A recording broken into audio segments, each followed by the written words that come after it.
Hello, everyone, and welcome. Eagles insider Dave Spadaro, along with head coach Doug Pederson, our weekly one-on-one presented by Wawa. Congratulations, Coach. Thank Big you. win over the Giants. What are you taking from the game? Well, it's a win. It's a win. It's a win. It's a win against a division opponent. Part of the process, part of the messaging to the team. We just got to take them one at a time, and to get to where we want to be at the end of the season. That was a game we needed, and we came through, played for 60 minutes. Why the run game work so well? I think it was quite frankly a dedication on my part, obviously, to stick with it and trust the guys up front. The guys were blocking extremely well. They had probably one of the best blocked games by an offensive line this season that we've had, and I thought that Josh and Corey really made some positive gains. Even when holes were a little bit tight, they were able to bounce it outside and do some nice things. So I just thought that the trust in the guys up front, me sticking with the game plan that way and being committed to the run really stood out in this game. So what does this mean as you go to your next game when you talk about game plans and the run game? And does it change week to week? Well, Obviously quite frankly, it does, because each week's different, and you always try to be committed to the run game. It definitely helps out your entire offense, opens up your playbook a little bit. From a play action standpoint, you saw the screens were very effective in this football game, and and so each week's a little bit different. You never know how the defense is going to come out and play it, but that shouldn't change the way I approach each game, and so I put a lot of that on myself too, from a play caller standpoint, to stay committed to that and get that run game off the ground. What are some of the factors that have gone into Josh Adams going from an undrafted player to somebody who's carrying 22 times a game against the Giants in a game you really had to win? How has he gotten to this point? I'm going to tell you, you go back to his junior year in college, he was a Heisman candidate. He was somebody in the talk for the Heisman that year, and so he's a tremendous talent. He's a good running back, and so the potential and the athleticism and the ability is there. He just obviously needed to get worked in with the injuries at the position, with Jay Ajayi and Darren Sproles, and I'm really kind of going on with three guys. He kind of has emerged right now as the guy, and he's just gotten better and better each week. And it doesn't take anything away from Corey and Wendell, because those two are tremendous backs as well.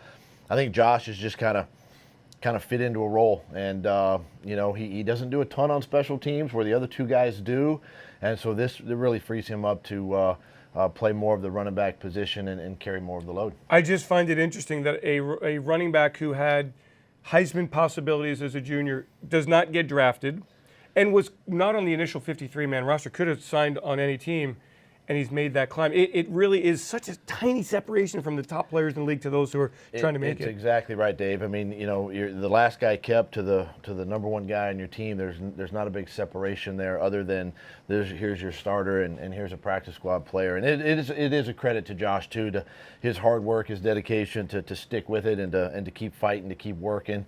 There were flashes of it in preseason, obviously when he played, and then of course he had the injury, his senior year of college, and so it just kind of, I think, shied some teams away from drafting him, and we've always kept our eye on him and really wanted to get him into our offense, into our system, and we were fortunate that it did. I'd like to point out Zach Ertz too on Sunday against the Giants, 7 catches, 91 yards, another touchdown, historically great numbers. Where has he come in your 3 years here, Coach? Where has Zach made his most improvement? I just think the detail to how he's running routes and how he's understanding coverage, leverage, how teams are defending him. I do think that the emergence of Dallas into our offense has opened up Zach a little bit. Alshon has had some big games, and he's a big target. So there's other players that have affected Zach's output and what he's doing in games, and then of course he and Carson being on the same page and understanding, again, that same leverage, that same coverage, and for the touchdown play, it was a great throw. It was nice by Zach. He understood where the linebacker was coming back to the football, breaking a tackle, and getting in the end zone. So those are all things, as you play more, and now he's that veteran tight end, you just learn the game and you learn how to play. Things slow down for players, and he's playing extremely well right now. What did you take from Carson's performance, leading the charge at the end of the game there for the points to win the game?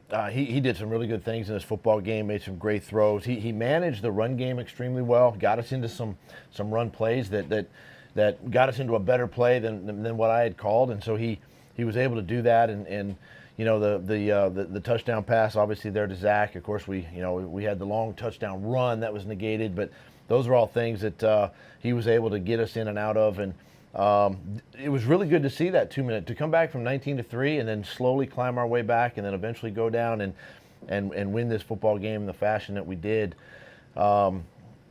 It's exciting. It's exciting because you think about a year ago we kind of did the same thing to get ourselves in a position to win this game on a kick. So let's hope that this is the 9-game winning streak after that gets us rolling a little bit. Coach, how about for you? The last couple of weeks, it's been tight around here. I mean, it's been a lot of media criticism.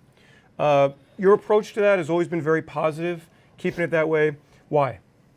Listen, this game's too hard. It's hard to win a game in this league, and quite frankly, it's week to week. And I don't worry about what the outside influences might say, the outside people might say, the media might say, because I know what's going on in that locker room. I trust those players. I trust those coaches. We put great game plans together each week, and it's about us as coaches taking it to the field, coaching our players up, detailing our work, and I see how this team operates. So from that standpoint, I don't get too overly concerned about it. I know our guys are a resilient group. They're going to find a way to win as they did the other day, and so I just kind of push things aside and focus on the guys. Is it hard to stand in front of the media and get so many critical questions? It doesn't seem to get to you. It's not the most favorite thing I like to do, but I know I've got to do it. And again, I'm going to defend my coaches. I'm going to defend the players, and I'll put everything back on me if I can. And so I don't mind. If we don't play well, I'm going to say we don't play well, and I'll put that on me as well.